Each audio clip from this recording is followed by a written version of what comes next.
Mr. Ballant, Here. Mrs. Bitter, here, Mr. Comerford, Here. Dr. Seeger, Here. and Mrs. Weiss. Please stand and join me in the pledge of allegiance. Pledge allegiance To the flag of the United States of America and to the republic for which it stands, one nation, under God, indivisible, with liberty and justice for all.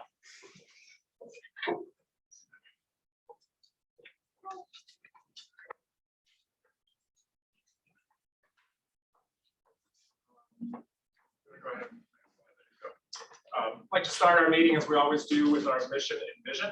And our vision is to cultivate a culture of academic excellence through inclusive and innovative learning opportunities for the whole child.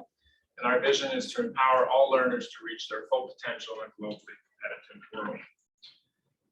Need a motion for the approval of the agenda, which includes the addendum treasurer's agenda item number 3 and personnel consent agenda 3B. So moved. Second. Mrs. Weber? Dr. Seeger. Aye. Mrs. Bitter. Aye. Mr. Ballant, Aye. Mr. Comerford, Aye. and Mrs. Weiss. Need a motion for the approval of the minutes? So moved. Second. Any questions, comments from the board? Second. Dr. Seeger.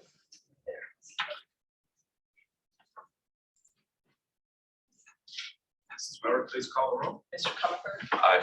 Mrs. Bitter. Aye. Dr. Seeger. Aye. Mrs. Weiss. Aye. Mr. Ballant. Aye. Minutes are approved. For those joining us, Mrs. Weiss is joining us via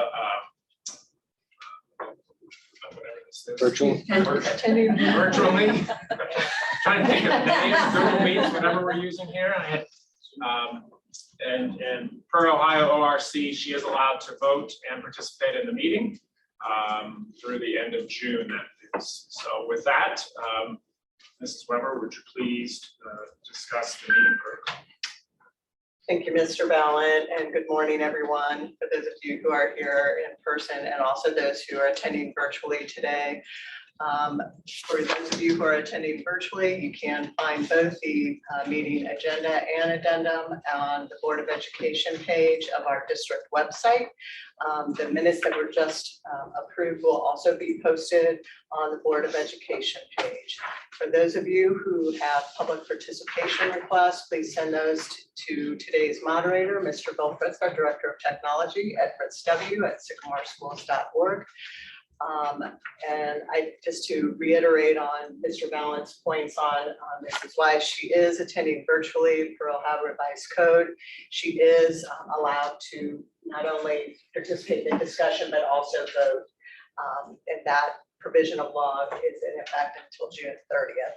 I will tell you that when she is going to be voting, one of the key pieces of that is she needs to be able to be seen and to be heard on the virtual recording. So Mr. Fritz is going to be assisting us with that to make sure that we can meet that part of the law as well. We did have a few public participation requests. I believe that both of them have been withdrawn. But I do want to check and see if Mrs. Button is in our audience today.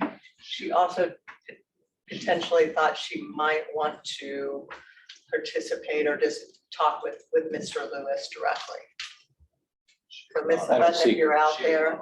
She's not on. I just checked the All right, list thank of you. participants. So with that, I think we are ready. So we to have no start. public participation report. I do not have any other public participation. Mr. Fritz, do you have any? No. Okay. Okay, with that, I will turn it over to Mr. Lewis for introduction of our new coordinator of special education. Thank you, Mr. Ballant. So it's always a good day when we can welcome a new team member to our team. And I think we have discussed this, in past discussions, the need for our special education department, our student services department to have some additional help. And, they are an amazing department. They provide a great service to our district and to our district students and families, but we knew that this was an area that needed to be addressed. So we are very excited and welcoming Lori Rosen to our team. And just a little bit about Lori. She's going to be serving as coordinator of special education. Mrs. Spencer is going to be actually getting to serve in her director role, to be able to oversee the entire department and not really focus in on the coordination of certain grade levels, which is hugely important to us. But Lori brings a unique perspective, not only from a teaching background, but just supporting students with unique needs. She has taught students with hearing impairments. She's been an adjunct professor and also a student service manager. There were some particular areas that we wanted to really look at to enhance our team. And some of the strengths that Lori brings to the table that our team felt was a great compliment to our team was that she has a huge level of confidence in her ability, and she's very knowledgeable in special education. She is a systems thinker, which will help us think outside the box and bring a unique perspective from her background to the district. She had sense of humor was listed, so we always need that on our team. Very reflective, collaborative, and hard worker. And I will tell you that we always want collaborative leaders on our team to make sure that we are working directly with the buildings, with families, with our constituents to be better every single day. So I know Lori was unable to join us in person, but she is up there on the screen. So hello, Lori. Welcome to Sycamore, and happy to allow Mrs. Spencer to say anything. And certainly if Lori wants to make any comments, we'd be happy to hear it. So a testament to Lori's work ethic. She has to work today, so she's committed to the role that she currently has, and is in that capacity this morning. But one thing that I think it's important to share about Lori is she has been a collaborator with our district for many years.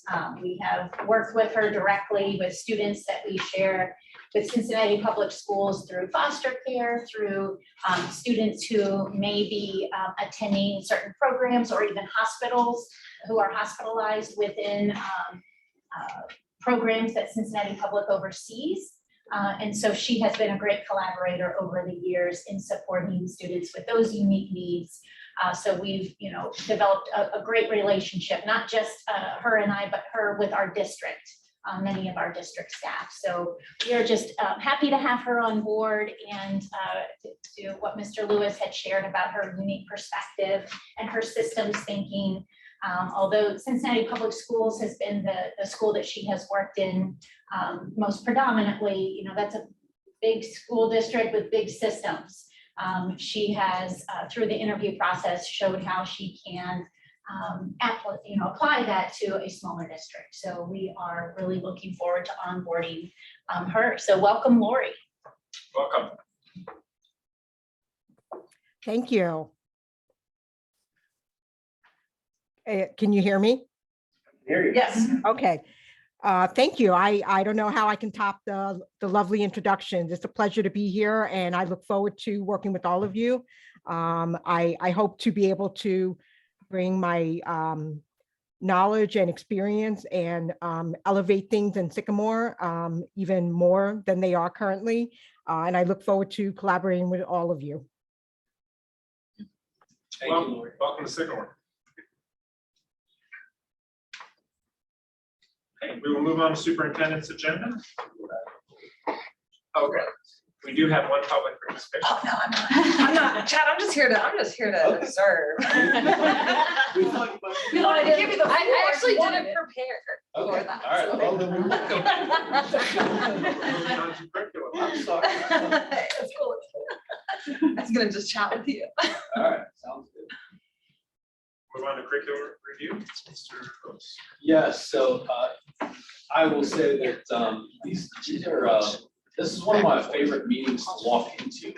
So I would say I'm more of their curriculum review disruptor. When they need a break and they need some conversation, I just pop in their room while they're in there working hard on curriculum and, bringing us up to speed on. And we thought it was important to get to the board, where are we with the curriculum review and where are we headed? And this team, I can only say for Mrs. Wagner and myself, they have done an amazing job under the leadership of Mrs. Tompkins, getting us to that next step. And we thought it was great to be able to share some perspective with you, where are we headed, give you some dates and timelines of, you know, what you want to see. And I'm not gonna steal any of their thunder because they deserve all the credit for the work that they have done. So I will let Mrs. Tompkins take it away, introduce her great team and allow. Can I jump in real quick now? Sure, you're jumping. I am jumping. Anyway, Well, I want to echo what Mr. Lewis has said. You know, Mrs. Tompkins and I have been poring over all the data from the curriculum review and this team that we have here, we have a true curriculum team now. If you recall, board, you approved a job description of the supervisors of teaching and learning. So we've transitioned that role, and those are the three ladies that you see here, plus another that we have, that we will be bringing on as well, that Mrs. Tompkins will introduce. But the level of expertise that these folks bring to the table is phenomenal. You know, I've been doing curriculum work since 2008, and I will tell you what the conversations that I've been a part of with this group, the vision, the passion, the drive, the approach to curriculum from a holistic, all means all, how can we meet the needs of every single student, has been phenomenal. You know, a lot of folks that don't know much about curriculum think, oh, you're just gonna, you know, it's a massive, you know, cutting and pasting into a curriculum map and blah, blah, blah. No. So they are approaching this from a truly holistic perspective. The scope of this work, it's a big lift. It's a heavy lift, but it's an important lift, and they're doing it the right way, even though it is a significant amount of coordination and work. So I just wanted to kind of set the stage for that. And again, like Mr. Lewis said, I don't want to steal their thunder, but being part of those meetings are like some of my best days. So with no further ado. Great. Good morning. We thank you for this opportunity to present information about the next steps with our curriculum review. As Mrs. Wagner said, we received that report back in late December, early January. And since then, this team, and as Mr. Lewis and Mrs. Wagner have already said, this team is extraordinary. These three leaders are leaders in every sense. Their knowledge base, their expertise, their understanding of what curriculum means, that it's more than curriculum documents, their ability to relate to teachers, administrators, and the community is extraordinary. So I'm blessed every day to work with them. We have spent since January until now, making sure we have a solid plan in place. We have conversations about, you know, in education, there's you're building the plane as you're flying it. We don't want that. We want the plane to be ready to take off as we move into next year. So we're very excited to share those plans with you, knowing that our conversations are ongoing and we're always refining, listening to feedback and implementing that into the process moving forward. So without further ado, I'll ask that Jen, Lisa, and Tricia introduce themselves, and that Jen leads us off. With Lisa's leading us off.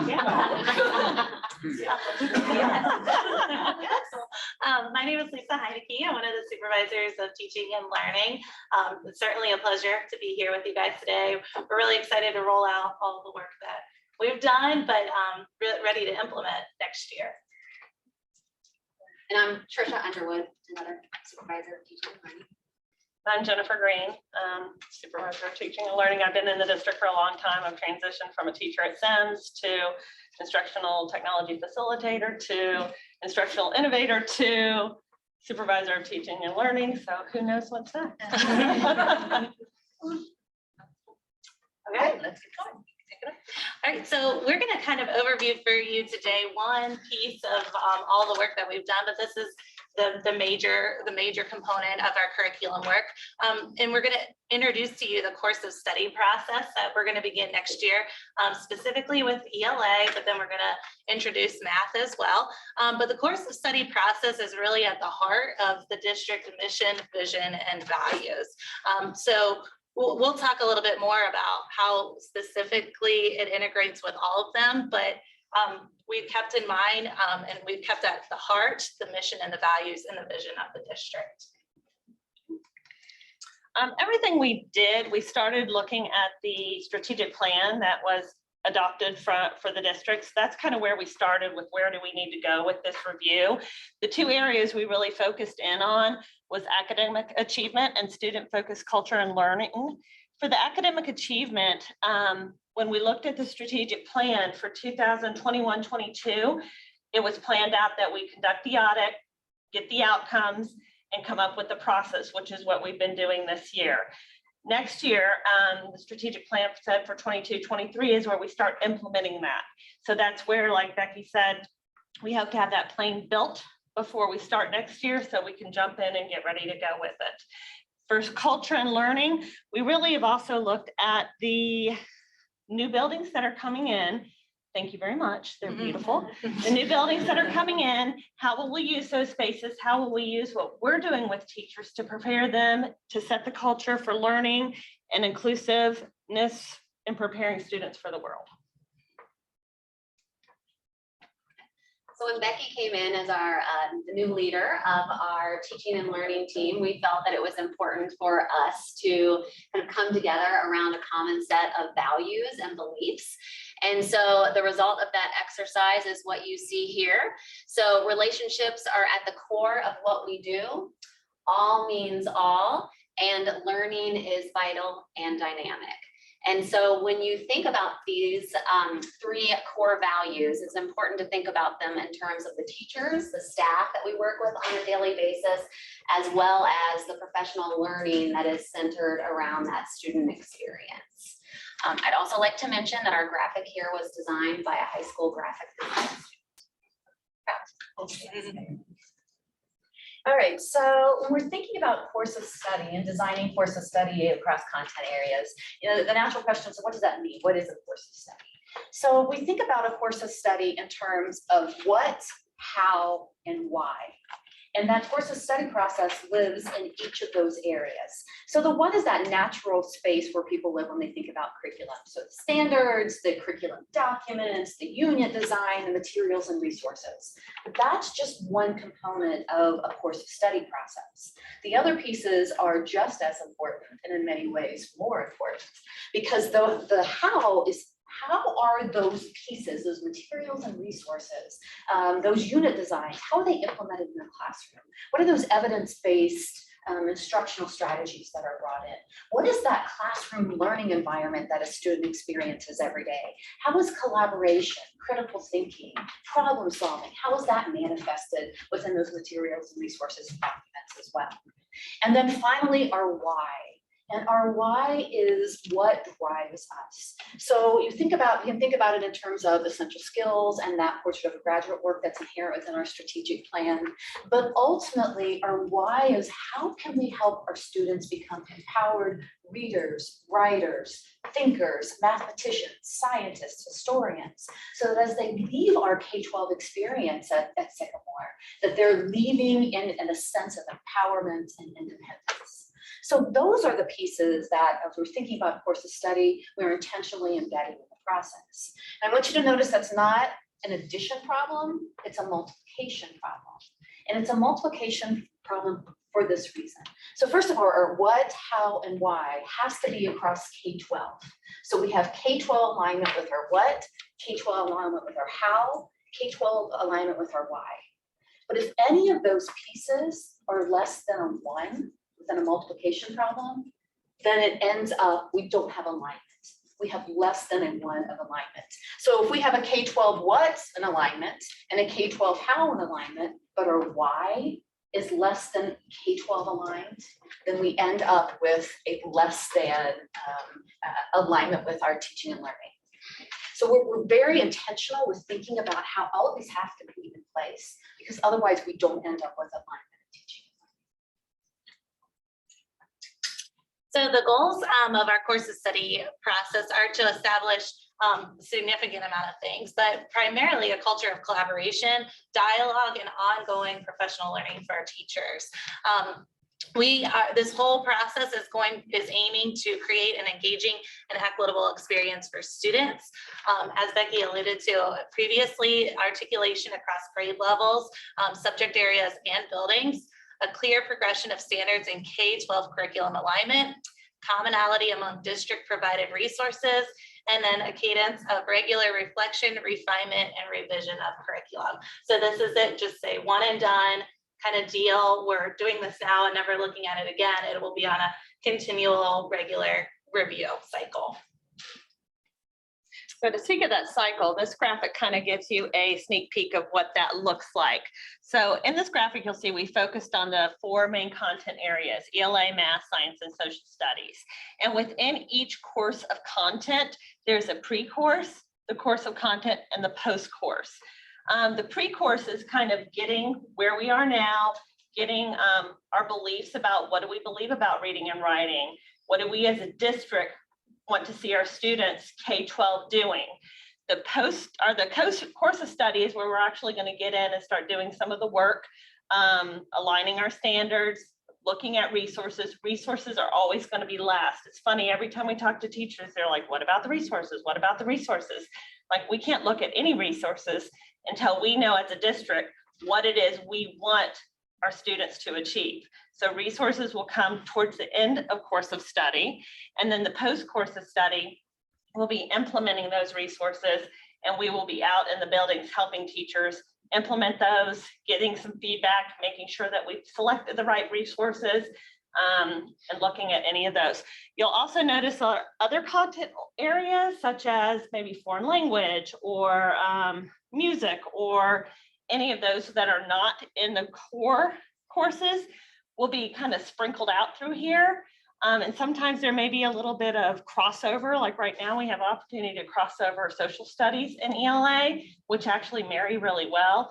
So there's going to be some ebb and flow, but this is the main plan. Once we get to the end, we start all over again.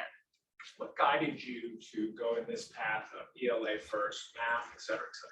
So we, in the spring of last school year and then continuing through the fall of 21-22, the ELA teachers did a lot of work with constructing a K-12 literacy framework. So that framework helped to, really what it did is it served as our pre-course of study. So since that work was already in place, it seemed like a natural place to begin the next steps.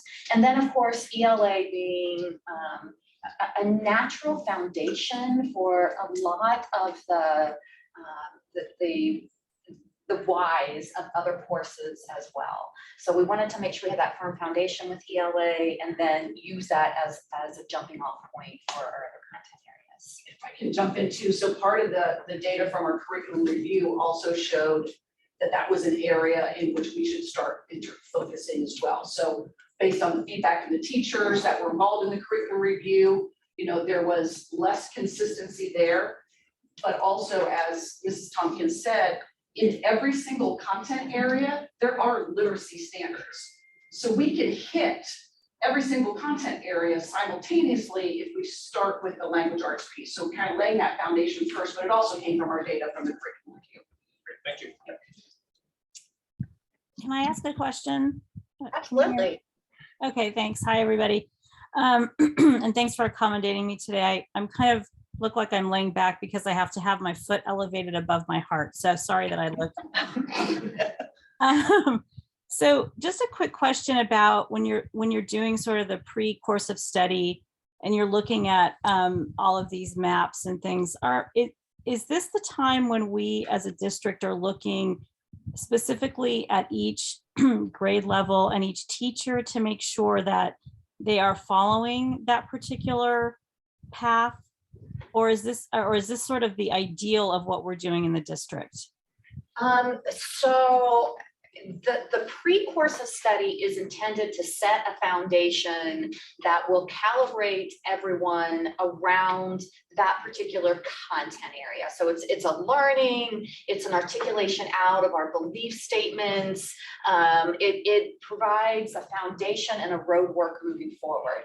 The course of study work is really where we start working with, okay, so if we've got our vision through that pre-course of study of the experiences of the learning that and which we want students to engage in a K-12 continuum, then what does that look like operationally? And so those are those conversations that come within the course of study. So that might be things that we typically think about with curriculum. So those unit designs, the curriculum map, the pacing, the common strategies, what's same, what's similar within that grade level. So those are the conversations where we start calibrating, we start aligning purposefully across a K-12 grade band. And what this team has been very purposeful in doing is making sure that a couple of things, that through that process, we are engaging as many teachers as possible in the work. So typically it might be, you know, a teacher from each building comes together and does this work, and then it's left to spread out from those teachers. We want as many teachers involved in this at as many points as possible, so that, again, we're calibrating that message. So next year, we talk a little bit about ELA with the course of study. We've got this large group, small group plan. So a large group coming together to plan out a K-12 continuum, a small group being grade level focused that operationalizes that. How is that going to work with the grade level? That work goes back to the K-12 team to see how it aligns with that alignment piece with the continuum. Along the way, we're having ongoing conversations with building administrators. This is the work that we've done. These are the next steps. This is how you can support in the building. And we've asked building administrators to come and sit in on as we're doing our K-12 continuum that's there. So that will come as part of that course of study work. Did I answer your question? Yeah, so I think that you kind of touched on it, especially in the last part of your answer, Ms. Tompkins, in terms of there's going to be observations made from administrators, principals, to actually see how it's implemented or how it's being done right now in the classroom. Is that correct?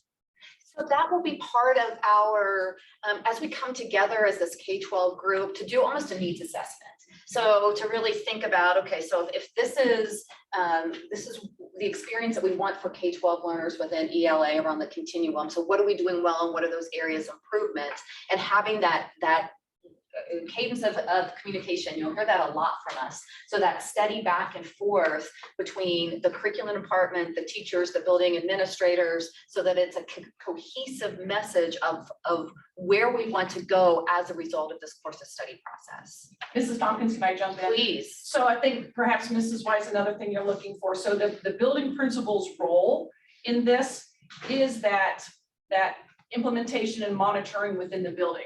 So once we have those community agreements about, you know, what are those research-based instructional strategies we're going to hang our hats on? What are those types of things? What should that classroom look like? That then gives our building principals, you know, kind of a guide, if you will, when they go into classrooms to have conversations with the teachers and to support the teachers in the implementation of that, to make sure that we are still aligned once the plan is put together. And we do already have monthly meetings set up Yes. with principals going forward, which will be all around the course of study, questions they have, what should they be seeing, what instructional strategies. So we already have those meetings already set up for next year. So a quick question over here. So is there still wiggle room for differences between buildings for individual teachers, individual student bodies, because you have differences in who's being taught in different places, and I guess the strengths of the teacher might fall into one. They might need more support, or so just want to clarify that we're not trying to do like same page like a military-based school kind of thing. Okay. No, we're not trying to page at the same time. No. Okay. So it's that idea of autonomy within a framework. Okay. Right. So the framework is, again, what are those research-based instructional strategies we're going to hang our hat on? What do we want the student learning experience to look like? But then within autonomy within that. So that might manifest itself a little different in your classroom, okay, with your students than it does in my classroom with my students, but we still have that common. So it's like what's same and what's similar. Okay, thank you. But I also think it's important that we don't, I love using that terminology autonomy within a framework, because we've heard over and over again through our curriculum review, through multiple different, you know, just internal discussions, we are not in alignment K through 12, and you can't accomplish alignment by just allowing everyone autonomy to teach however they would like. You know, that hasn't worked for us with a set of standards saying, here's what everyone's going to here's your standards, go teach. We do have to have a little bit more framework in place so that we can get that desired alignment that really we've heard from our teaching staff, from our administrative staff, and we just have to have a vehicle to get there. And I believe this sets us on this course and this path with, I don't think it's an overbearing overreach into the classroom. It's more of, here's the framework we want you to teach within. We want to support you and collaborate with you through that process. And I think that's going to be what's different. It's not just, here's your standards, go teach. It's, hey, here's the standards, here's the framework that we're giving you. We want to collaborate alongside with you. So that'll be a huge help to our staff. Right, and remember that framework's gonna be created by the teachers, right? So it's not district office going, hey, here you go. It is very much a collaborative effort. So it is the teachers, the practitioners in the classroom, boots on the ground, that are creating those. Right, and then one more quick question. You mentioned that we're gonna sprinkle in specials like physical education, foreign language. Where would they fit in? I know that, you know, foreign language easily would fit in with ELA on some things, but with science and math on others, depending on the curriculum. And, you know, obviously, physical education might fall in with science and ELA. So are they going to have a bigger process of course of study also at some point, or are we just going to? Yes, so they will. We have a heavy lift plan for next year. So for next year, K-12, ELA, pre-course of study for math, our accelerated math pathways. We have a very exciting social studies group that's going to be working with a consortium of other districts. We will be talking about media centers, STEAM, along with all of the early literacy pieces that are coming down the pike, MTSS. So next year is rich in many ways. A little bit. Exactly right. So, but as we move through next year, part of our background planning process will be to say overtly, okay, so where are these other pieces that are falling in? And we'll say with special education, that will be embedded at every single step of the way. Okay. So already we have planned with our small group, large group, our intervention teachers, our special educators, our GISs will be ESOL will be in those groups as we have that conversation, so that it's not siloed or a supplement or addition to it. It is a part of how we function. That's part of that all means all piece, right? So we want all voices at the table from the start to make sure that we're meeting the needs of every single child. Thank you. Thanks. Can I just clarify one more point? Sorry to be a pain about this, but when you say that teachers have the autonomy within the framework, which sounds great, you know, to teach to their, you know, to their strengths, but I am assuming that we always have the student at the focus of this. So while it may be the autonomy of the teacher to teach how they feel comfortable doing it, it's really to teach in terms of educating the child and how the child learns, correct? Absolutely. Okay, thank you. So some deliverables, some things that you can expect, outcomes from this course of study process, common course blueprints and unit frameworks. So that is the framework where the autonomy that will exist in those, you know, unit frameworks will be what books they read, what activities they do, but the frameworks themselves will all be similar. The guide, the outline of sorts. Guidelines for vetting materials and resources. So these will be rooted in research and best practices. So we're not just buying things to buy things, but we're buying the best materials and resources for our goals. An ELA framework that includes instructional best practices, common vision and beliefs, and emphasis on the ELA practices and K-12 alignment in regards to the student experience. So that equity piece is critically important to us. That should not be left up to chance what type of education a student gets, that it's equitable across the board, K-12. Materials and resources review and adoption, and then updated course descriptions for next year, everything in ELA that ELA touches. So those will be updated and new for you. Does this include accelerated honors and AP courses as well in ELA? Yes. Everything. Thank you. Just a kind of a clarification on the how. Mr. Lewis touched upon this, and you mentioned it here, K through 12 alignment in regards to student experience seems like a really big Yes. thing. Yes. And how is it that we will ensure that we achieve that? Or what's the approach to that work? Because it seems like it won't happen without some intentionality. Okay, feel free to jump in. So the implementation, that will be in that post-course of study. So next year we'll have those conversations about what are those student experiences. And as we move into the post-course of studies, the implementation, those pieces will be supported along the way. I will say that, that when Tricia will talk about this with our last slide a little bit, everything that this team does is grounded in learning. So starting off with, what do we need to learn about the student experience? What do we need to learn about what are those strategies? What are, is that climate and culture that a student needs to experience within his or her classroom every day? And then being able to articulate those pieces out. What we're trying to, and so there's a link to a one-pager here. So I talk, I'm an ELA person, lots of words. We know that curriculum department, that's great in theory, but how does this live in practice?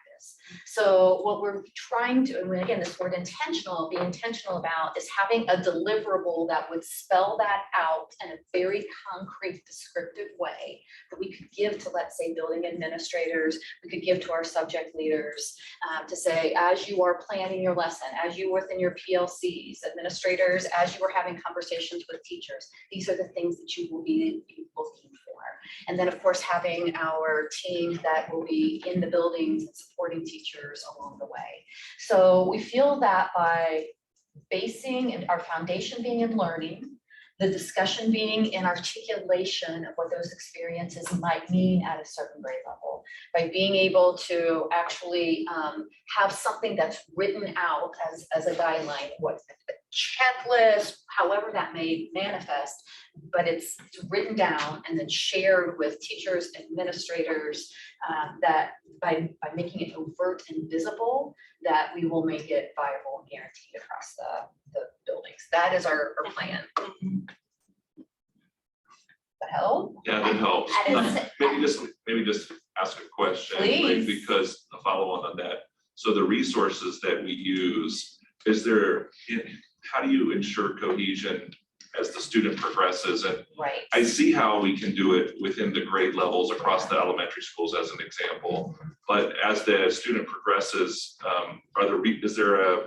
is there a method or a technique to ensure that they learn a subject in a similar pattern throughout their Yes. through 12 years, if you will? So the materials and resources question is certainly something that was brought to light within that curriculum review and came as a source of frustration for teachers as well. Because then if you think about particularly so let's take math, for example. So math tends to be more aligned because it's a core program that's there. So students experience this core program in at the elementaries and then a core program at the intermediate school. So that core program helps to provide some information.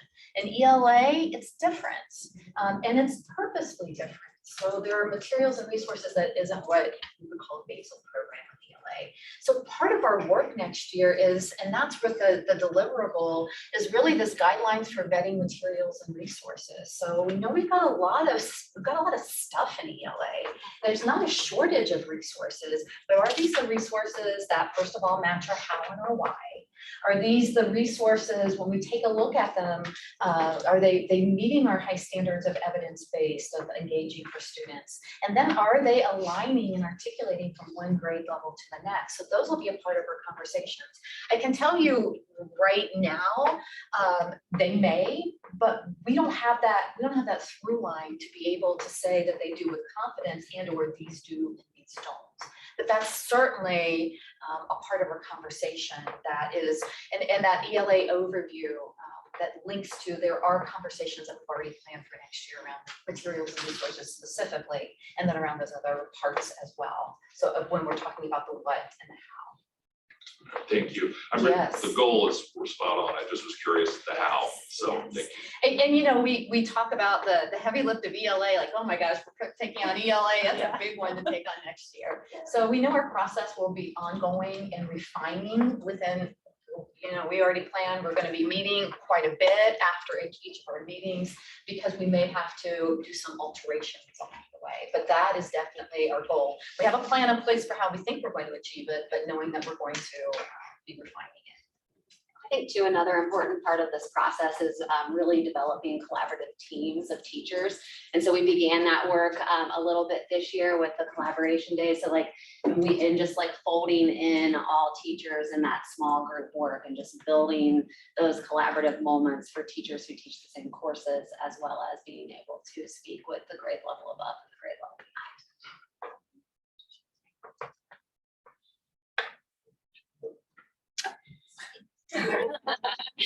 So as we mentioned, next year, along with the full-on ELA course of study, we will also have the math pre-course of study work. And so this is something that has been done over the past couple of years with ELA. We had the privilege of working with a literacy expert. Her name is Tanny McGregor, who helped immerse a group of K-12 teachers in research around best practice when it comes to literacy, reading, writing instruction. So that pre-course of study work will happen next year for math. And so you'll notice these are the deliverables that will come out of that work.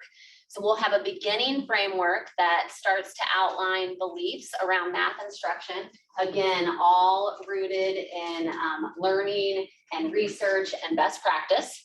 We will develop a shared understanding of the standards for mathematical practice. So an example of that is mathematics with precision, and Kelly, I know, can rattle off all nine.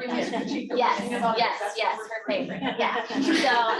So those practices, those mathematical practices span K-12. So it's something that all teachers can come together on. What it looks like in first grade classroom looks a little bit different than what it looks like in an 11th grade classroom. We'll have a status check. So you all asked about that before. So it's like, it's where are we now as a district? You know, where do we want to go? How do we get there? We'll be developing the math course of study timeline. So our pre-course of study, you know, once they determine how we're going to get there, where we're going, they're going to develop that timeline and the tasks that need to be completed in the year 2023-24. And then these bottom two, Becky alluded to this earlier, deal with our accelerated pathway work in mathematics. So that will also be happening. So we'll be looking at the advanced math pathway from 3rd grade through geometry, and taking a look at the gifted math superior column. And again, we have articulated out dates and people who would be involved in that process as well. So that part's in place. Yeah, on both the ELA and the math slide, bottom right, there's a link to more details. So we're almost done.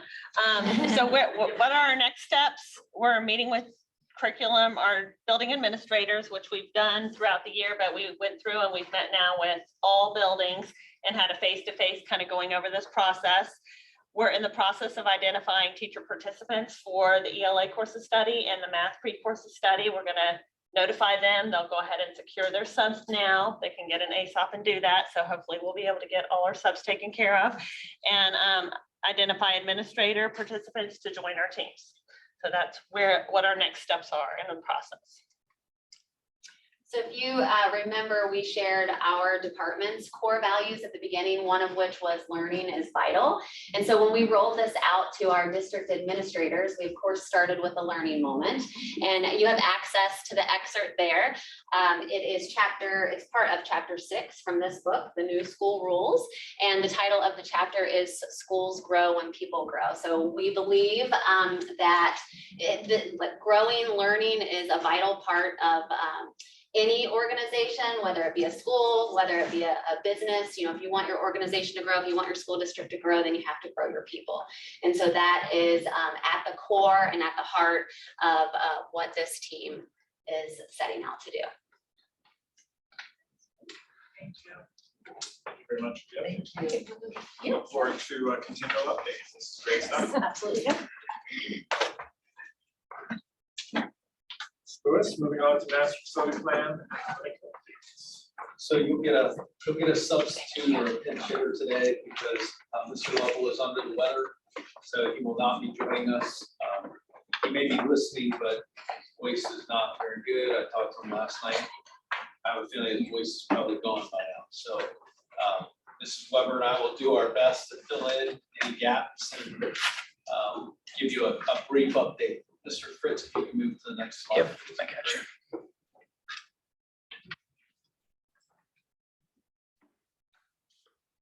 Slide prior to As I said, I think Okay, I'm gonna try to make sure Mrs. Weiss. So just wanted to give you an overview. It's always in a way. It is, the thing is tough to navigate, but so, when we're looking at Always an Aviator, we've talked about this and we've talked about our athletic facilities, and we wanted to bring you kind of an overview, and so you can see kind of the big picture of what have we done, what are we doing, and where are we headed with Always an Aviator. So obviously our district leadership team provides, a structure to our team, which is comprised of our architect firm, any construction companies that we would work with. And then we recently brought on JS Held and Associates, and you might recall that that's the company that is helping us verify some of these prices that we're getting because we felt like we needed that. It's not that we don't trust the professionals that we're working with. It's just, this is an unheard of time with the inflation, with construction costs, with, project, supply chain challenges. We just wanted to make sure that what we're getting is verified so that when we bring it to you, it feels that we are 100% confident. And again, this isn't what we do.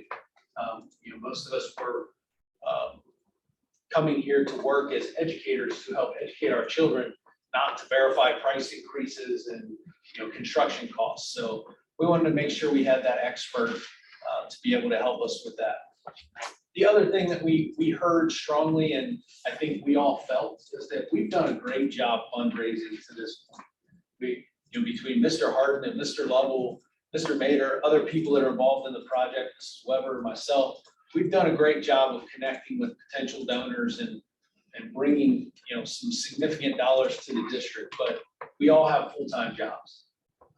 And we realized that in order to really get that far reach that we want with a fundraising and the additional fundraising that we believe we desire for the rest of the projects, we needed to have a consultant or potentially bring a consultant to you for approval.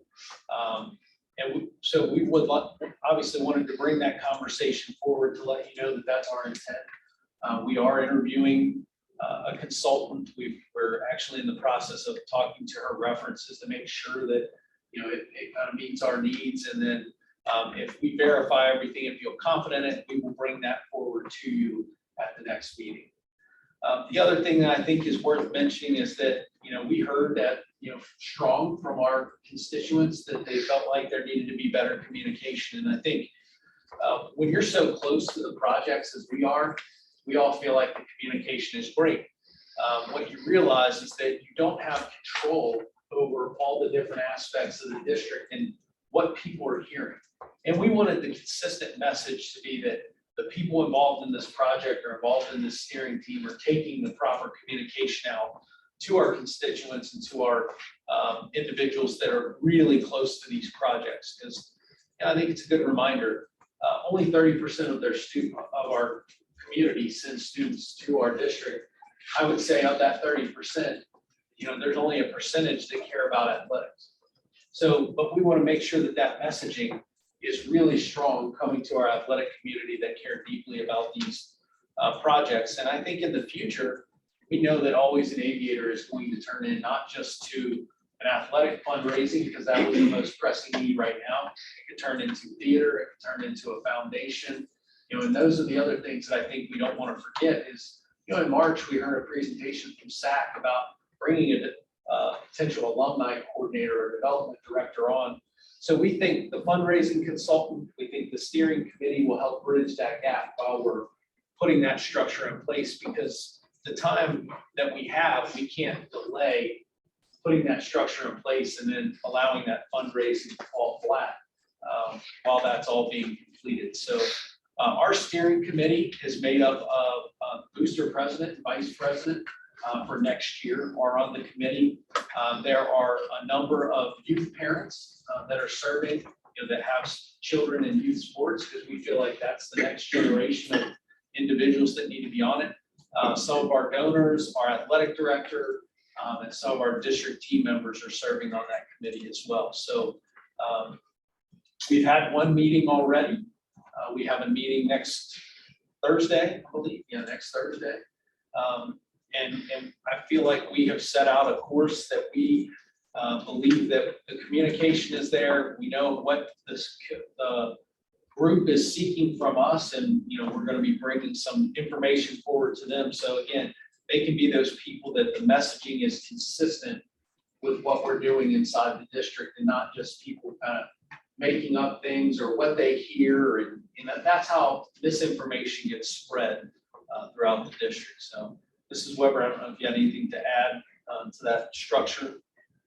The only thing I was going to add to is when you pick the members of the Always Navigator Steering Committee, you also looked at kind of getting a cross section across the district by contacting building principals and saying, make sure that we have a Blue Ash contact, a SIMS contact, just kind of looking at those elementary attendance areas to make sure that we were focusing not just on kind of that core athletic group, but also thinking about how do we reach different segments of the district as well. And making sure we include different sports. Yes, And, yes. you know, So the it's steering really committee also intentional was about looking how at we brought this together. band parents, that type of thing. The reason we're reviewing this with you today is we are trying to keep ourselves on track to take the next steps in the athletic facility construction process. So you're well aware we are on our way with phase one of the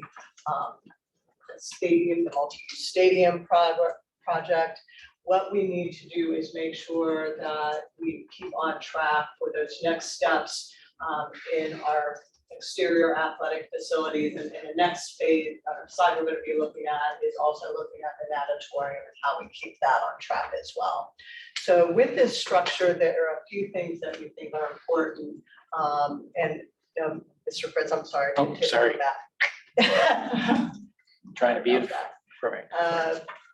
It's that we think are important to be able to keep us on track for looking at many of those things to be in place by the 23-24 school year. So in going through the structure, the key thing that I would just add on the architects and investment verification with JS Health is one of the key things that we have heard from a fundraising perspective for these projects is we need to have well-defined fundraising targets.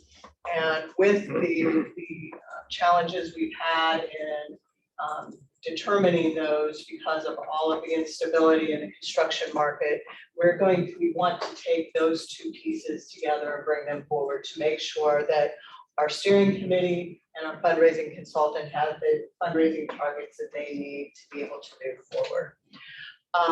As Mr. Lewis noted, we are not able to be full-time fundraisers. We have done a great job, I think, given the environment we've had with challenges of COVID and having full-time, very demanding jobs.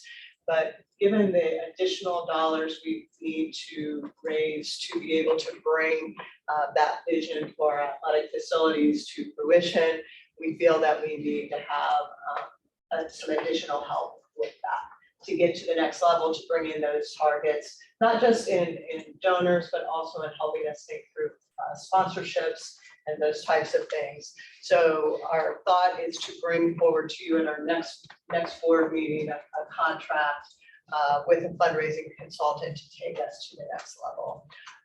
That Always Navigator Steering Committee will continue to be advisory to us, as well as helping us to be that conduit to the community. So hopefully this structure can take us to the next level, again, with that target to be able to move forward to providing those next layers of the project, that being locker room facilities at the stadium. And help me with this, Mr. Lewis, so I don't forget anything, our baseball and softball fields, and then the natatorium as well. Was there anything that I missed in that? We have an entryway and things like that in the stadium, but those additional layers of items that we want to have for If I the just stadium. ask a quick question, we always an aviator steering committee, is that advisory just for communication purposes or? It's just for communication purposes. If you recall, the board meeting that was a little bit tense with Yes. some individuals that were not happy with where we were.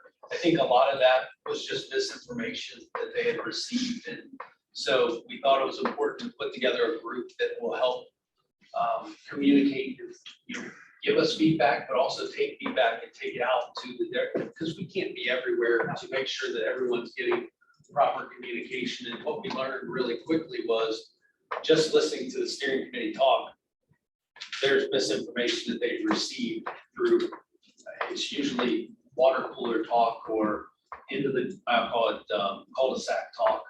That somebody's given, well, I heard this, and then all of a sudden that becomes the narrative, and it's like, well, that's not true at all. Here's what we're doing. And then when they hear it, they're like, oh, that's great to know. I'll share that with my individuals that I talk with. And so I think we did a really good job of trying to identify people, but one thing we heard from our fundraising consultant is you need more.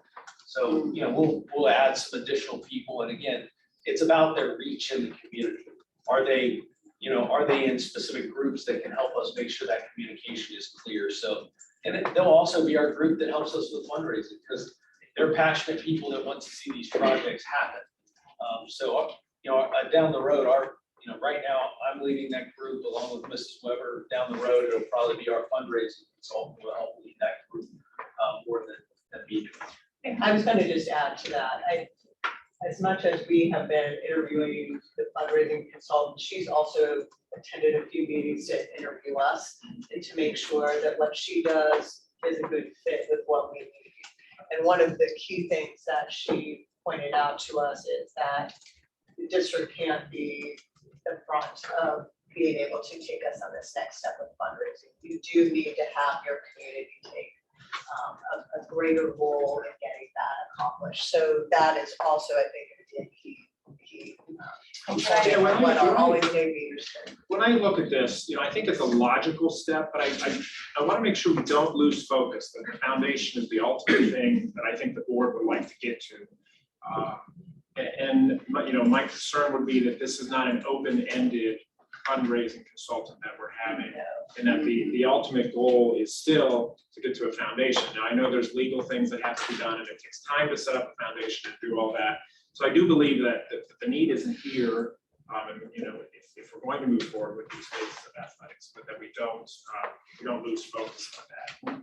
And then I would also add that the steering committee isn't anything different than we did with buildings. Right, we had a steering committee when we first started looking at the design of the buildings as well, where we had community input, where we had a message that we were getting out to the community. So this is a great tool that we've used in the past and a very logical tool to both help them share information as well as help us get information. I would like to get to. I like this. I'll just say, I like this a lot. I like how you have set this out. I like how you brought in the investment verification group. I think that's really smart. I agree with you. I think having somebody from the outside, some kind of fundraising expert to help you look at the whole picture. Because you're right, you have a full-time job. If you need to run this district, you can't be a fundraiser, right? So I like that. I just want to tell you that. I want to compliment you on that. I also like the steering committee. I think that's excellent. I think it's a great way to get community input, have that outreach, have that discussion.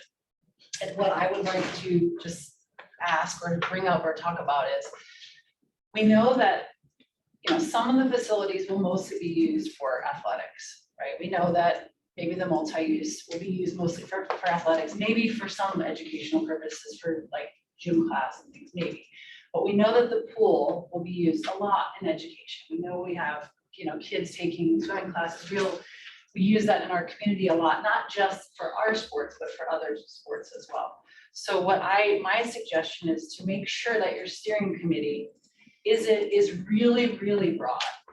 And what I mean by that is not just kids who do sports, right? Because I know, for example, or kids that, don't typically do well in sports because what need sports, or they need to be physically fit or physically active. My hope someday, and I'm just putting it out there, is that our district will do more adaptive sports for people who have disabilities, who don't have, like other school districts will have Special Olympics, or they'll have other types of adaptive programs. I know that there, some programs are trying to start up in our community, and I hope that that will happen.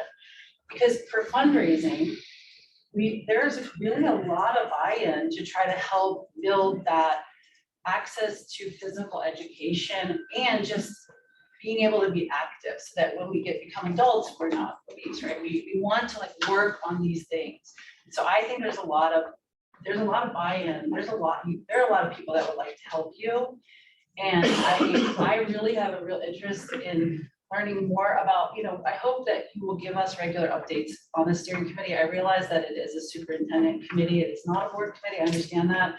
But I hope that we will have input. Just update us, please, regularly, and just tell us if you want us to spread the word, or, get words out for small donors, or if the fundraising, consultant says they want some more people, please reach out to us as board members. I think all of us have different constellations, different groups of people that we're really connected with, and I hope you'll access the whole board.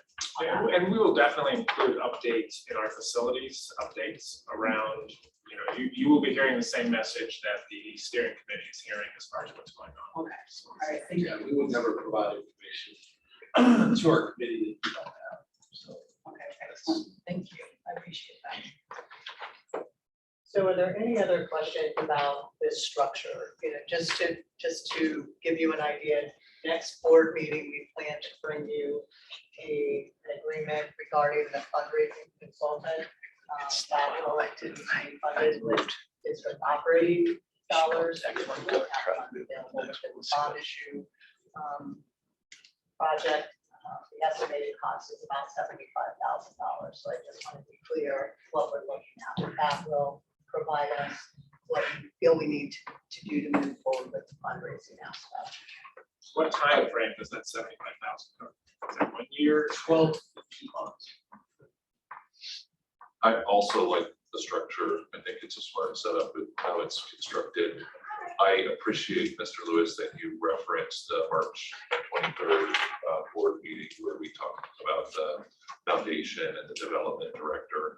I really do believe, had we that in place, that the need for the fundraising consultant may not have been as acute, right? So it's just an example of having that flywheel already in place. So my question is, do we have a kind of a timeline or timetable on that? And we can deal with this on another board meeting. We can work on agenda planning, but I think the importance of moving that work forward is very acute to me, given that how we structured this going forward. And I'm building on what Paul mentioned as well, is I hope we don't lose momentum on that side, because I think that's the bigger picture vision for the Always an Aviator, not the pragmatic needs that we have right now on specific athletic fundraising. I also feel, again, Mr. Comerford, that a lot of what is done in this 12 or 15 months is going to feed right into work that the foundation would have started with anyway. Agree 100%. Have we a development director in place? It would be a great opportunity right now if we had that. I will tell you that from March to now, there was zero capacity to address putting all of that structure in place. I'm looking forward to the end of the day, Friday, to take a deep breath. And then summertime will be a lot of that planning where we can actually sit down and not have, my calendar the next few days is just meetings every hour of the day. So I'm looking forward to having gaps in the calendar to be able to say, you know what, let's dedicate some time to talking to these individuals, we've been able to meet again with SAC, the leaders that were doing that project. I've had an opportunity to sit back down with them and go through that.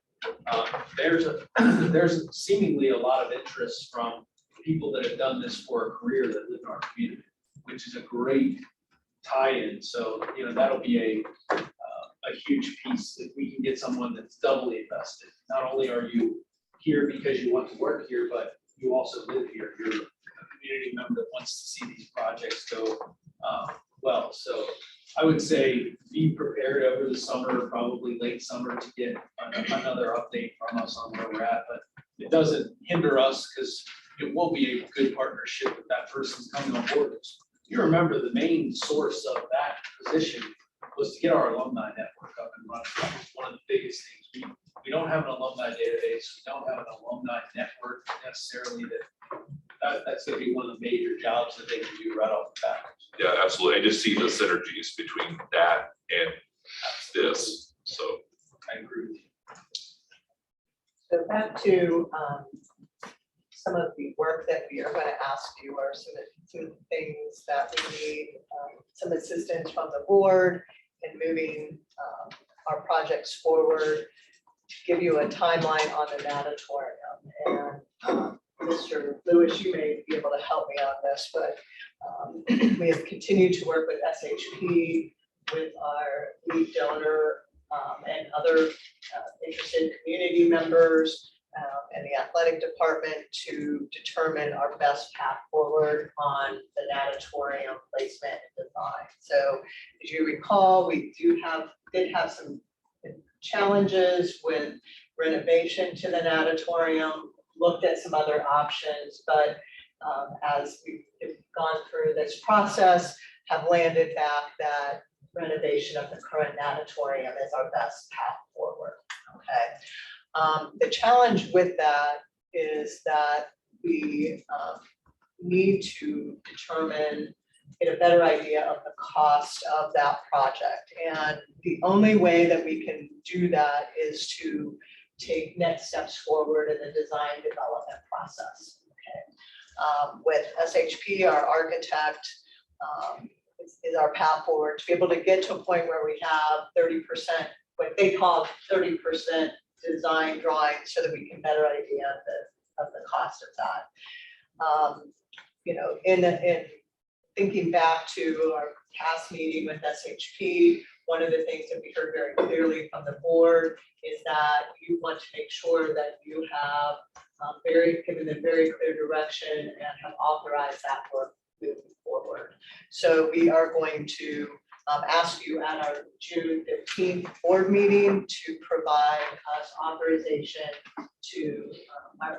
authorization for SHP to move forward with that design work to get us to 30% drawings so that we can determine that cost, work with our lead donor as well as our fundraising efforts to be able to move forward with the natatorium process.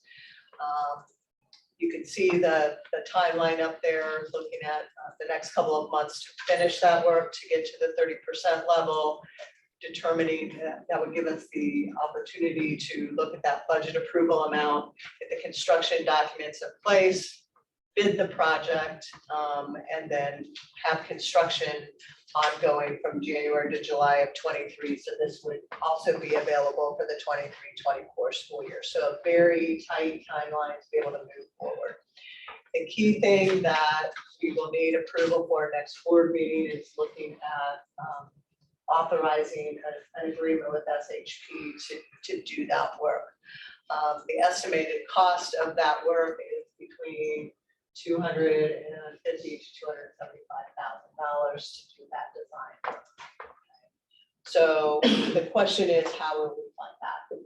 We have a couple different sources that we would use to do that, unless there's something else that the board would want us to consider. We have about $50,000 in an escrow account from pool fees that we were going to use for the construction of the new natatorium anyway, or for that process. There's $500,000 in the bond issue budget that would be used, what's going to be used for the renovation of the natatorium. So those funds would also be available to take this next step in the process. So at this point in time, we just need to know, what are your concerns? And if there's anything else that you need to have in order to approve this going forward at our next board meeting. Is SHP, have they done pools for other So one of the. districts One of already? the, one of the most recent renovations they did was Keating Auditorium. Okay, So SHP just does the design. They don't obviously do the renovation, but they did St. X's most recent renovation. So this is, an area that they understand.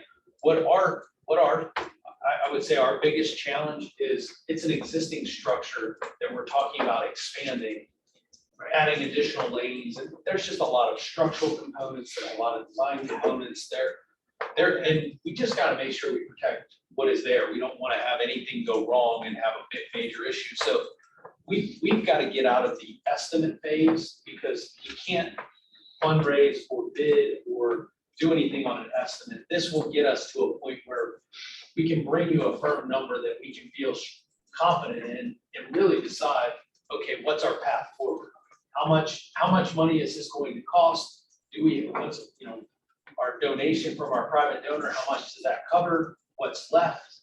And be able to come to you with a firm number to say, here's the number, here's what we need to do, here's our donations that it's covering so far, and what's our path forward? So Do they give you like multiple design? Do they give you options? Do they say, okay, or is it, I was gonna ask you, I'm sorry, No, but can you translate for me? I don't fully understand what's happening So, with the design. for this process, they've done like what I would say are called conceptual design. Okay. Here's some different concepts you can do. And I've spent so much time on the natatorium in this project. We've gone through so many different renderings, we have kind of solidified down to now, this is kind of the path forward. So when they give us the design, it'll be the That's only the one. design Okay. consideration, like, Got it. because we've gone through that process, but it's all been, and you can go as pie in the sky as like, hey, we can build a $25 million natatorium, or, you can just renovate and spend $500,000 to do some different things. But what they're going to do now is with, the Seeger family donation, we kind of looked at what were some of the things that we really wanted to see in there, expanding into 8 lanes, making sure that we had additional deck space, putting in additional seating, because right now there's very limited seating, so putting in 400 plus seats. This would get us to the point where we could come to you with confidence to say 30% design is done, and we could come to you in August to say, here's the budget for the project, and here's everything that is covered so far. Here's what if there is a shortfall, here is what the shortfall is. What's our next steps? Because we can't do anything further and go into the additional construction documents without having an approval of a budget. And you can't bid a project without saying, because when we go out for bid, the way the state works is, or school district, anything above 50,000 has to go out for bid and with a published estimate. And you can't be above 10% of that estimate or your bids are no good. So we can't get to that point, and that's been the frustrating part of all these conceptual things. And I know it's frustrating for our community. It's frustrating for us as well. When you talk about some of the auxiliary facilities that we were trying to build with football stadium, with the athletic stadium, the multi-use stadium, and this natatorium, they just want to know what the firm number is so they can help fundraise against it. But we can't get firm numbers because typically when we go out and bid, you have the money in the bank. This is the opposite of that. And so it's been very difficult to get to a firm number. And I understand why our design partners and our construction partners don't want to give us a number, because it's fluctuated so much. The projects have fluctuated so much. And, probably the biggest question I've gotten, I hate to circle back to the athletic committee, but the biggest question is why didn't you bid these when you had the chance with the rest of the buildings? Well, we don't bid projects until we have funding, and the board would never authorize us to bid projects, and we shouldn't until we have funding, or at least a funding source identified. So it's the responsible thing to do to get the design done. We do have money that is designated for the pool. It typically was going to be done for a renovation, but if we think we're headed down this path because of the generous donation of the Seeger family, I think it's a responsible thing to put the money towards the design development, get to those 30% documents, have a confident number that we can all talk about, and then decide our next path forward. So I hope that helps. So, I understand the process, and I don't see that we have any option but to move forward with this process. My whole disconnect is still that the change in the cost of this is not due to materials, right? This has gone from a $3 million estimate, 4 million, and now we're up into 7, maybe even higher $1 million. So you're asking the board to approve $275,000 to come up with an estimate that could be $10 or $12 million, which would be a showstopper for this project. I am not asking you to approve something that's going to get us a price for $12 We don't know. million. Based on SHP's history, we honestly don't know. Because we're already 125% of the original estimate. So, again, I support this. I think it's the only way to move forward. I just still go back to, we've gone from here to all the way over here and what estimates have been. And I can appreciate that because Mrs. Weber said that exact same thing when we were talking about this. I did half of what it. I gotta start Very writing wise. stuff down. But your point is not lost on me, which is, it is very frustrating. I will say, I think from our standpoint, from the administration standpoint, we were a little frustrated with the fluctuation in the project. And, I think what we have heard is that, in my mind, they should have done additional due diligence before ever publishing or giving us a price that they thought was a realistic cost to make that renovation happen. As I mentioned, the structural elements of the project are very complicated. Not only they were, but I just don't think that the due diligence, and I'm not going to make excuses because it's not my job to make excuses for our contractors or our architects or our engineers. That's your job to give us confident estimates, and I just don't think the original estimate was a high confidence level when they started to dig in going, oh my gosh. But we have to be, when we have that next number, it has to be a number that we're committed to. We can't keep changing what the goalposts. I agree with you. I'd like to build on Mr. Valens' point and just ask a question. And the question is SHP the right for this project? And partly the reason I ask it is the significantness on the original estimate. The other reason I ask is because they have their hands full with all of the other work that's going on. Do we have confidence that they're the right team to do the design development for this, or should we look to look for another firm for the pool? I guess my thought is that when you look at the things that are adding cost and challenges to the project, it's more the structure of the base building and adding on to and making sure that we're coordinating with the other construction that's occurring at that building and making a change in that key design partner in that, I think would create other risks and challenges.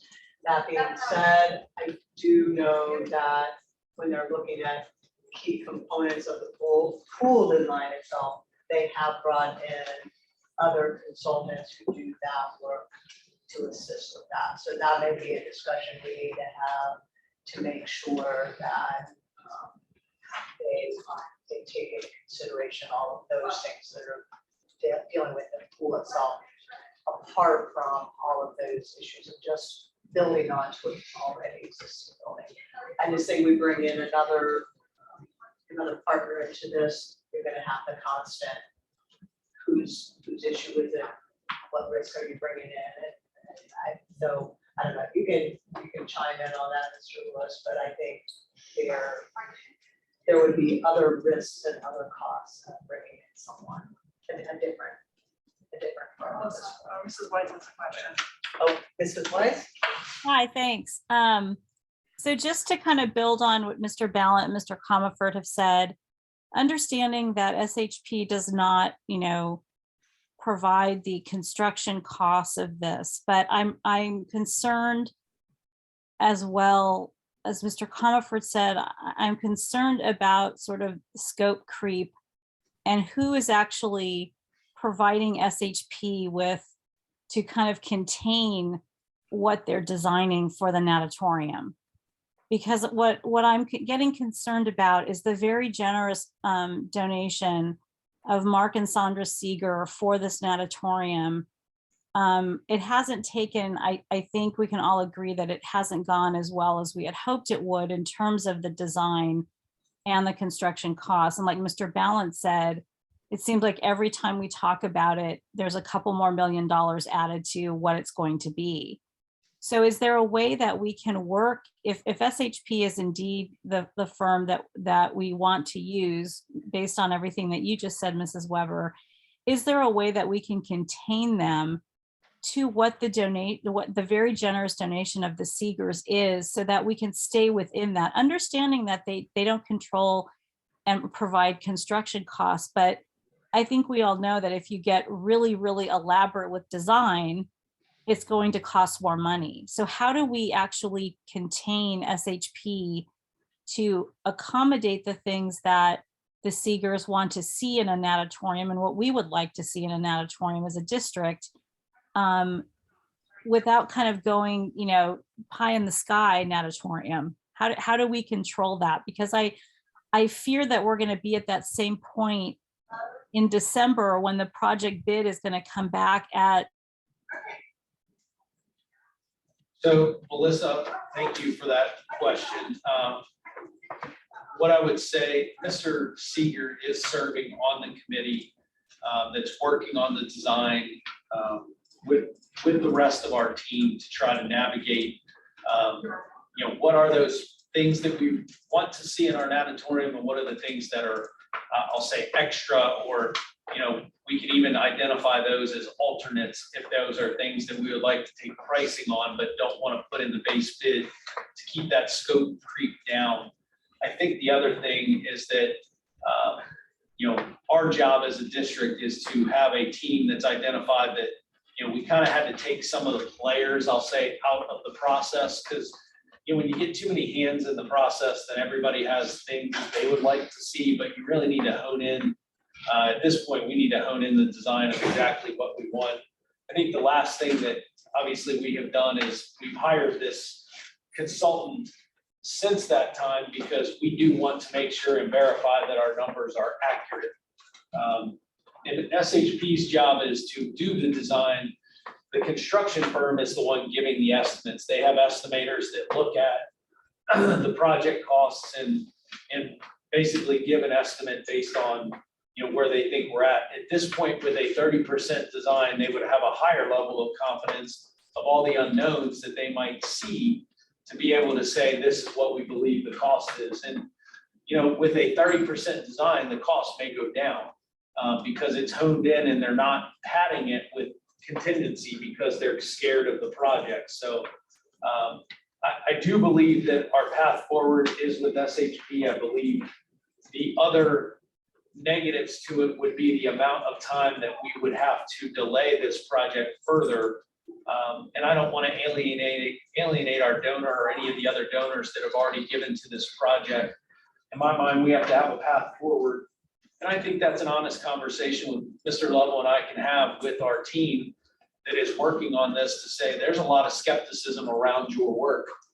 This is one where you need to under promise and over deliver, not the other way around. So I appreciate the comments from the entire board, because we do not want to have a project that we can come to you in August and not deliver on. So I can tell you right now that if we receive a price of $10 to $12 million, that, I think at that time may be a time to look at it different and decide to move on from what we're doing. So quick question for scope of project. Are we keeping it at a 25-yard pool, number one?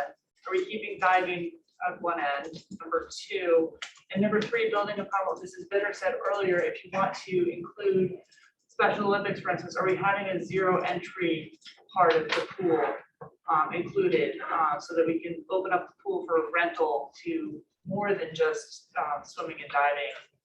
So those are all things that, again, would have to be talked about in design, but everything that you just laid out would add, everything we do that's not in the original base plan would add additional costs, so.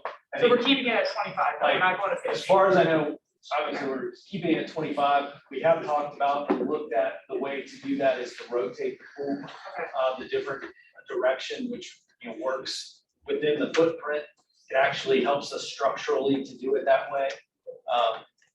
So from a zero depth standpoint, that would add a really significant cost. So I would have to look at the actual design. I'm not involved every day in the design process. I just want to say that I feel like we have, I think this is right. I think we have to have these designs drawn up of this design, because it's one, right?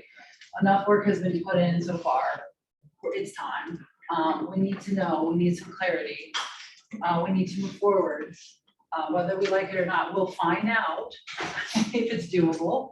If it's not, we have to choose another option, which is to repair the pool and not do this, right? But we can't find out until we take this step that Mr. Lewis is saying we have to do. That's my feeling on this. I mean, I agree with we're all frustrated with different parts, but it's just the reality of the moment we're living in. I don't think anything there's nothing we can do. We have to deal with where we are. We have to meet it where we are, and we have to deal with it. And I think moving forward, getting that design is important. It's expensive, but then we'll have clarity and make a decision. I agree, it's the right next step. I like the plan that you laid out here, so thank you for the thought that went behind this. My difficulty is rewarding SHP with this work when it was really, from my impression, their miss on the original estimate that was so significant. And so if you come back and say they're the right for these reasons, I can get on board. I'm not gonna roadblock this, but I have a real hard time in my line of work rewarding someone who made such a big miss with additional work.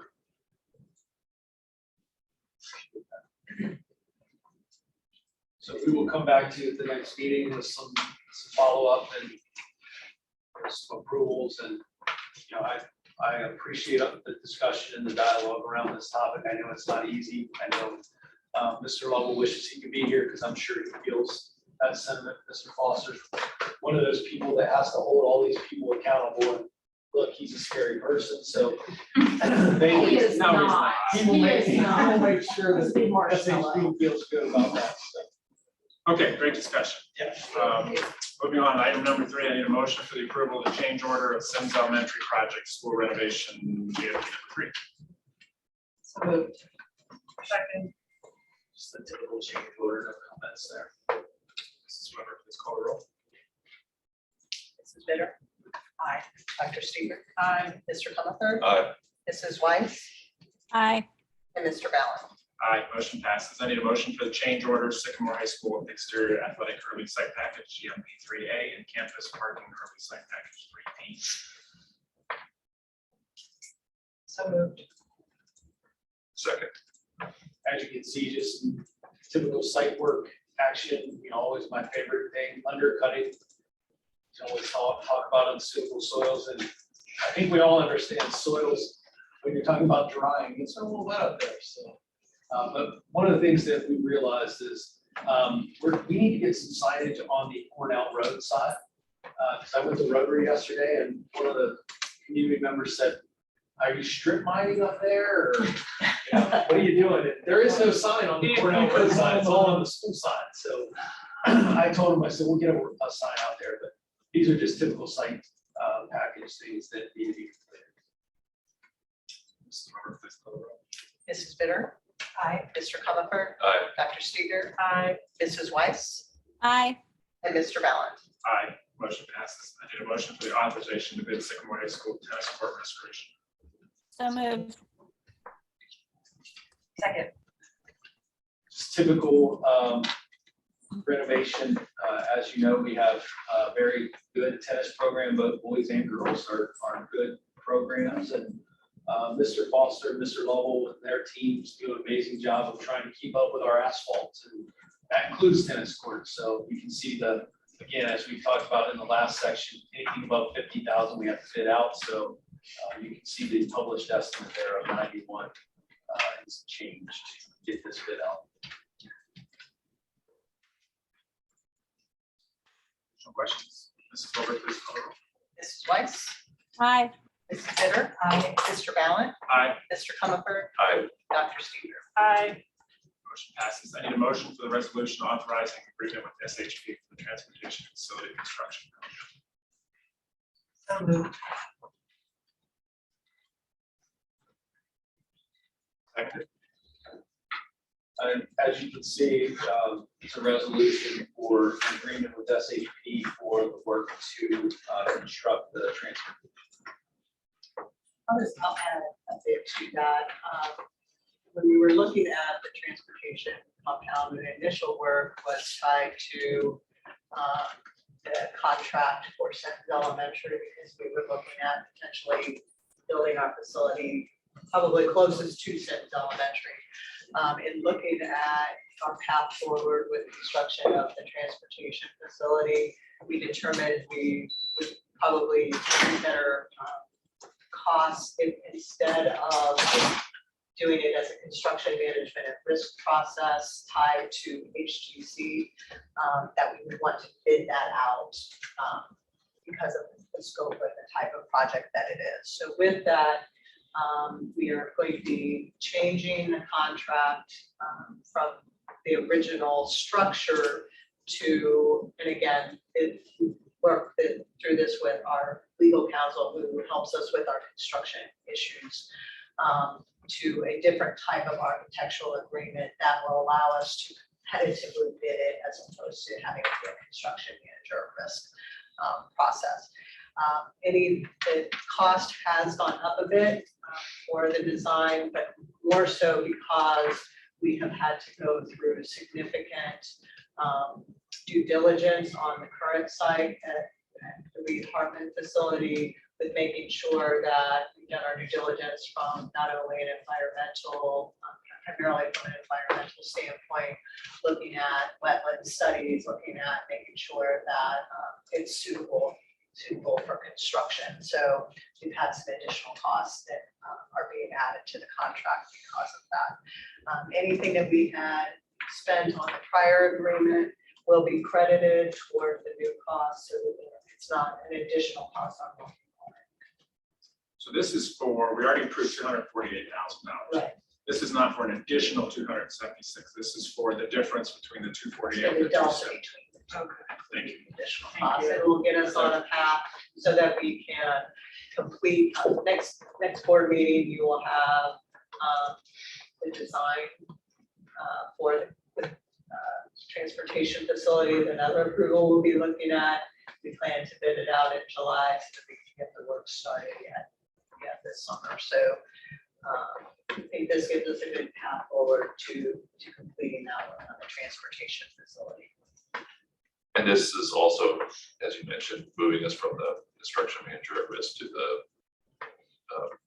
A general a general contract. So it's a transition. Any additional questions from the board? Just one final question. Are we convinced that SHP is the right design firm for this work? I believe so.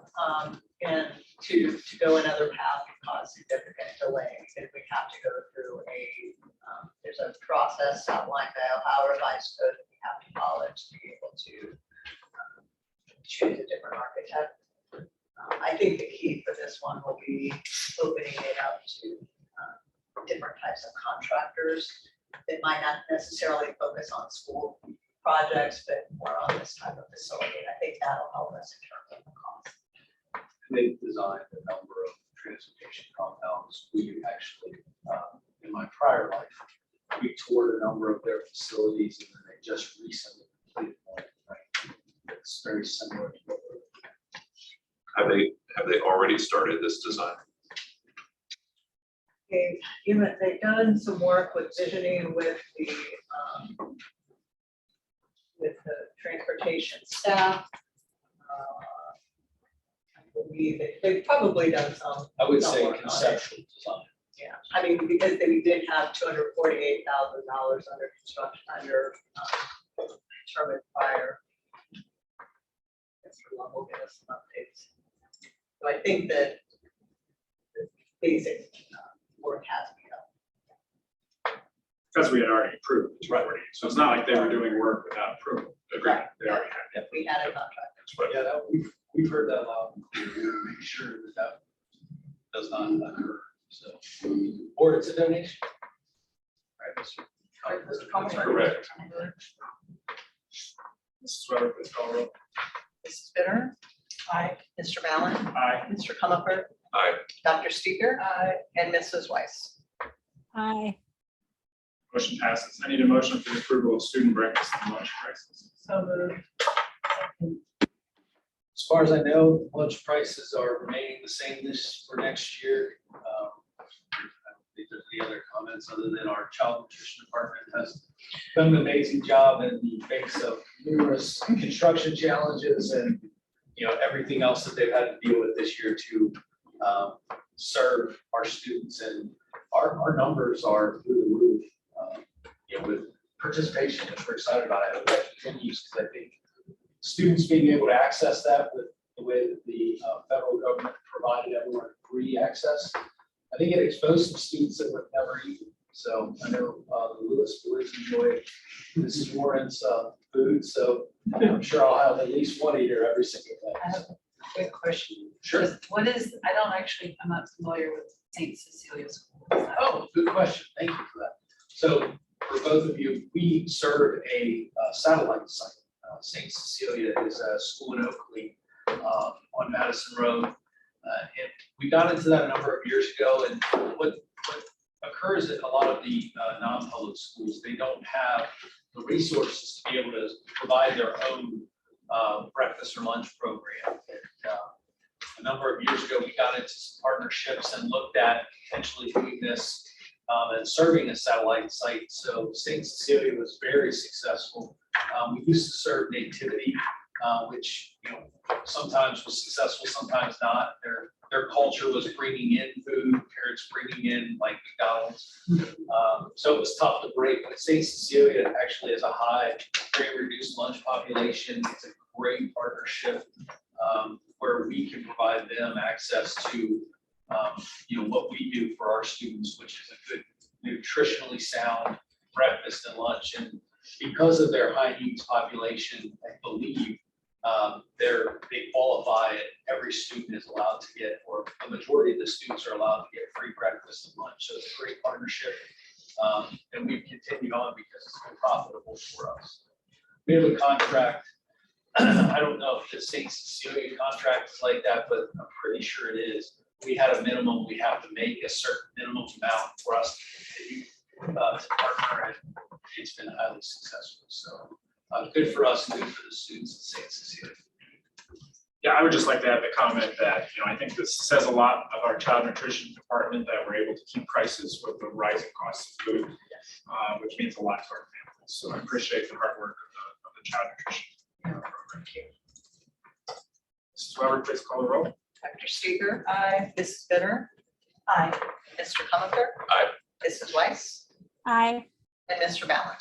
Aye, motion passes. I need a motion for the resolution recognizing Juneteenth as an observed school holiday. Second. This will bring us into compliance with the federal mandate of making this a national holiday. So it affects our 11th and 12th month employees. So you can see that within the resolution. Mrs. Weber, any other comments around this The item? only thing I would add is just to maybe further define what our 11 and 12-month employees are: custodial and maintenance staff, many of our year-round administrators and support staff are the primary group. Some of our clerical staff. It's about 130 of our staff members would be eligible for this holiday. We intend to implement this at the beginning this year. Juneteenth falls on a Sunday this year, so it would be observed on June 20th. similarly to what's being done at the federal and state level. This was also authorized by the Ohio legislature as the additional honorable offense. Great. Mrs. Miller, please call the roll. Dr. Steger. Aye. Mrs. Bitter. Aye. Mr. Comerford. Aye. Mrs. Weiss. Aye. And Mr. Ballard. Aye, motion passes. I need a motion for the approval of the SEA agreement for supplemental schedule revisions. So moved. Second. Mr. Lewis, would you like me to comment? I was gonna say, I don't have. any Okay. comments. That as part of our agreement with the Sycamore Education Association, we have a supplemental committee that meets on an annual basis to just kind of look at what supplemental contracts, and these primarily cover our student clubs, sports, our extracurricular music and fine arts programs, and kind of do a look at are there things that are activities that our students are really enjoying, have good participation, or some that may not be meeting some of those goals. So what we do on an annual basis is to kind of tweak the contract or to tweak the schedule between our collective bargaining sessions to accomplish that. We have kind of a swap with our goal to be cost neutral in any changes that we make, but also make sure that those things that we are offering to our students as extracurricular activities are meeting their needs.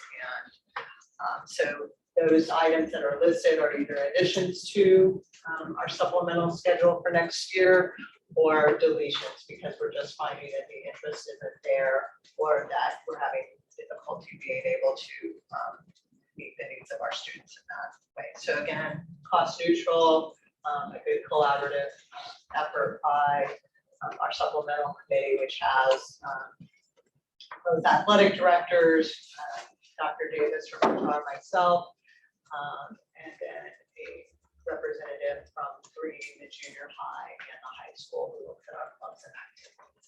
So we recommend that you approve these tweaks to the schedule for the 22-23 school year. It says Sycamore Board of Education supplemental committee. Is there a representative from the board on the committee? There is not, historically have not had that. I mean, I don't know that it would. I'm just asking. Just other than it's informational, but Okay. it's. That's just a question. Thank you. Mrs. Miller, please call the roll. Mrs. Bitter. Aye. Dr. Steger. Aye. Mrs. Weiss. Aye. Mr. Ballant. Aye. And Mr. Comerford. Aye. Motion passes. Mr. Lewis, other. Just for timing purposes, I'll be very brief. Graduation class of 2022. It was just a wonderful ceremony. The students were amazing. Xavier University's security even commented they were the best group of students that they had through 20+ graduations this year. So the talent was on full display. The musical performances were just amazing. So congratulations to the class of 2022, and best of luck to them in their future endeavors. And we definitely want them to come back and see us. So boys tennis state champions, state team champions. So congratulations to Coach Keats and all the players. Girls lacrosse made it to the state Final Four. Unfortunately, their run ended last night, but that's still an amazing accomplishment for that team. And then one last thing I'll mention is we were able to, unfortunately, Mr. Lovell was ill last night as well. So we had a scheduled meeting with our neighbors over at EH Green.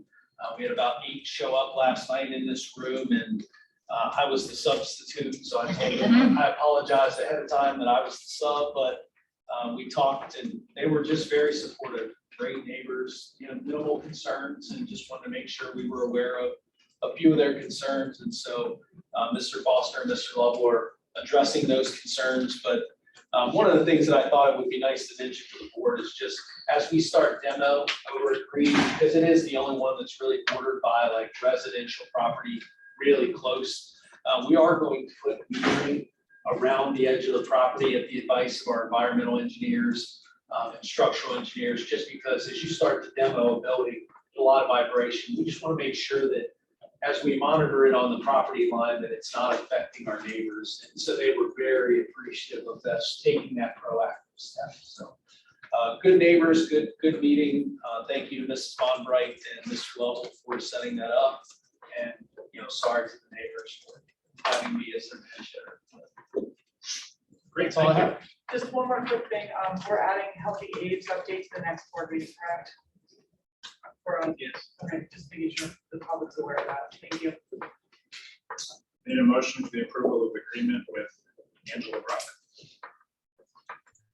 So moved.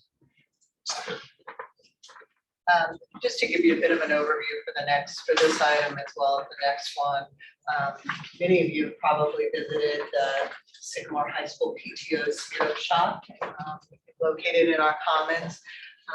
They have been so successful, they have been able to, for the past few years, been able to hire a store manager to help them with their merchandising as well as the operation of the store. Because the PTO does not really have the administrative structure to be able to hire their own personnel, we have in the past couple of years had a contract service agreement with the manager for the store. In this case, the recommendation is to continue contracting with Angela Brock, who's been in that position the last year. So we have a contract with her to provide the service or to provide the personnel. And then we also have an agreement with the high school PTO so that they will make sure that all costs associated with that are funded by the PTO. So it's really a two-step process to be able to support the work that they're doing, provide that great service of the Spirit Shop. So highly involved with the PTO in determining what their needs are to be able to fulfill this contract.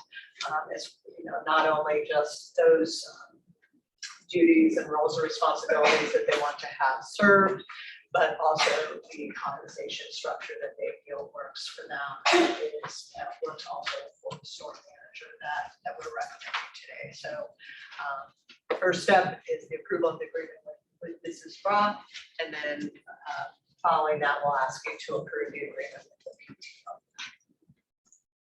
Any additional questions? Please call the roll. Mrs. Bitter? Aye. Mr. Comer? Aye. Mrs. Weiss? Aye.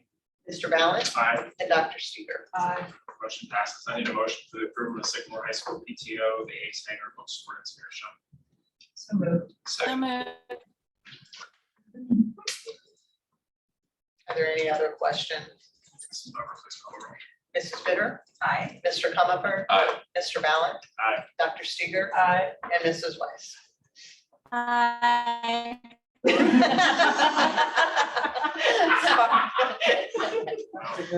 Motion passes. She's very happy. I apologize. I missed it. Sorry. We have Really loud. She had a leg in her. It's the nice, it's a technology error. Oh, sounded like sorry. eating your vote. I need a motion for the resolution to terminate the fiscal agent arrangement and transfer assets of Learn 21. So moved. Second. Much like the structure that we just talked about with the PTO, the school, Sycamore has provided fiscal agent services for Learn 21 for several years.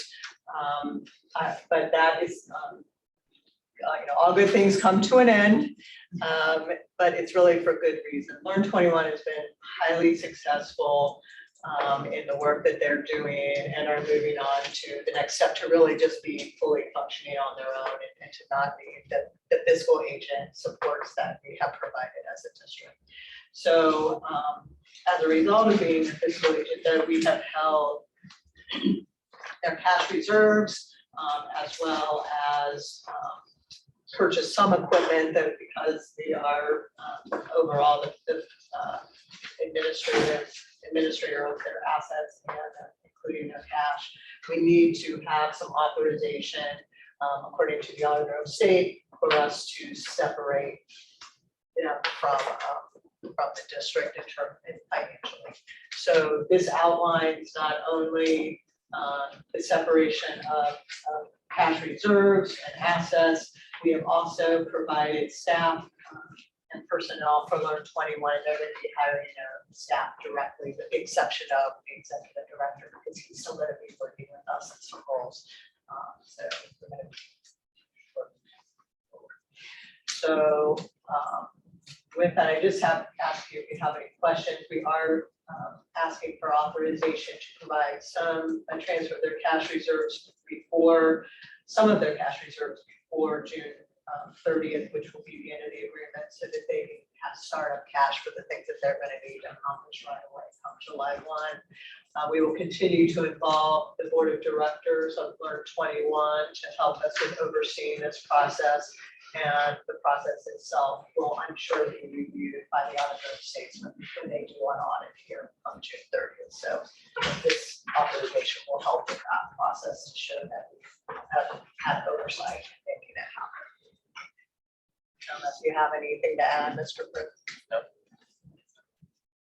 Any questions from the board? Mrs. Weber, please call the roll. Mr. Comerford? Aye. Dr. Steger? Aye. Mrs. Bitter? Aye. Mrs. Weiss? Hi. And Mr. Ballard? Aye, motion passes. I need a motion for the approval of personnel consent agenda, which includes addendum 3B.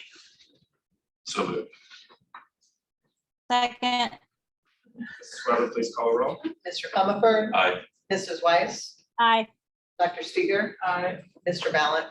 Aye. And Mrs. Bitter? Aye. Mr. Ballard, if you don't mind, I just wanted to make a quick comment about, you know, obviously when you have members of your team departing, you know, you wish them well, and we certainly have a number of people that are leaving the district, but I would be remiss not to mention that our high school principal, Mr. Mater, is taking the leap of leadership into superintendency, and I certainly wish him the best. And you know, I know it's going to be an exciting journey for him, because it's, you know, you always hear that saying about going home and being able to have that opportunity to go home to end his career. So I'm excited for him to have that opportunity, and excited for him to lead a school district, and being able to go home and be close to his family, and go back to his hometown and be able to lead that school district where he went to school is a unique opportunity. So we certainly appreciate his contributions over the last 8 years, but not only the last 8 years, but he had a previous tenure here as well.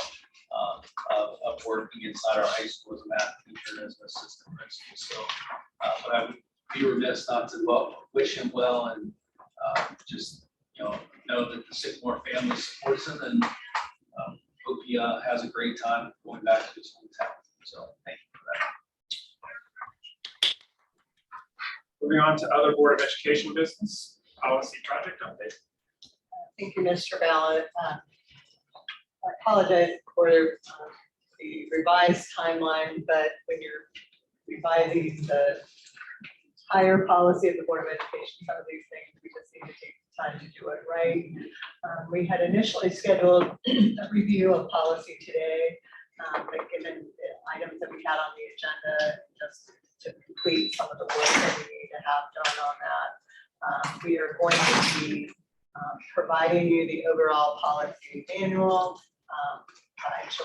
by June 8th. We will have an initial overview of the next draft, or that discussion draft, on June 15th. Ms. Kenna Haycox, who is our policy consultant for the Ohio School Boards Association, will be working with us at our July 6th morning meeting to address any questions you may have, and to do some more intensive work on a few policies that we still need to have some follow-up on. And then our thought is to approve the policy manual in its entirety at the July 20th meeting, with a backup date for the August morning meeting if needed. That'll get this project completed in time for the start of the school year, so that we can move forward with the updated board policy. So that's our initial timeline. Thank you so much for your understanding, and we will be back with you with an update next week. So the board is going to be going into executive session. We will come out of executive session around 10:30, is that right, Mr. Lewis? At 10:30 to go back into public session to meet with the impact group on strategic planning.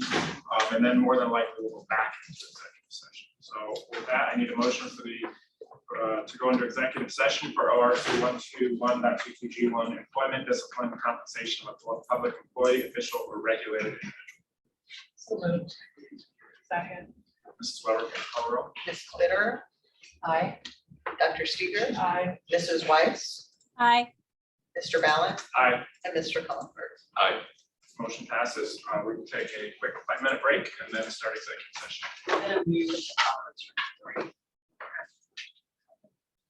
I assume you're starting with that.